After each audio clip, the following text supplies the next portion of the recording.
Hello guys, good morning guys. Guys, andito po tayo ngayon sa Pangasinan. Yung ginawa natin bahay noon nakalipas mga isang taon kalahati na po ang nakalipas. Ngayon binalikan ko, titingnan natin kung ano nangyari sa bahay na ginawa natin noon guys.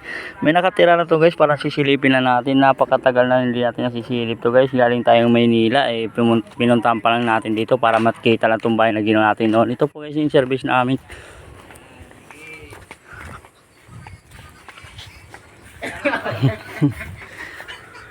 Loko-loko, joke ka lang.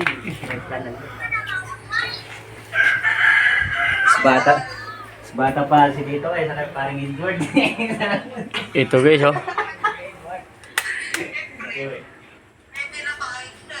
Matanda sa inyo ni Kuya Boy. Yan. Ito pala guys yung ginawa natin guys. Dati nakalipas isang taon kalahati guys. Bali binalikan lang natin guys para silipin natin. Yan po guys oh.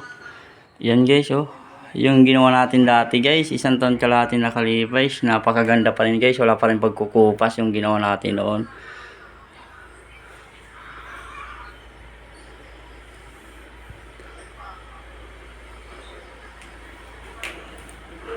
Ang problema lang po hindi ang dalawang ilaw. Yan. Nakita ulit natin guys yung ginawa natin noon guys oh. Wala pa rin pagkukupas guys. Matagal-tagal na din to na hindi natin napapasyalan kasi guys pinapasyalan ko din ang mga ginagawa ko kung may nasira ang ginawa natin, pero okay pa rin siya guys, maganda pa rin siya. Yan po guys. Ngayon naman guys, pupunta naman kami ng beach. Mag-swimming naman kami hanggat andito na kami sa Pangasinan. Bye bye muna ako guys. Bye bye guys. Thank you so much sa mga followers ko. Thank you so much sa mga nanonood ng video ko. Thank you so much po. Pa-share naman po ako. Bye bye. Para marami tayong magawang bahay.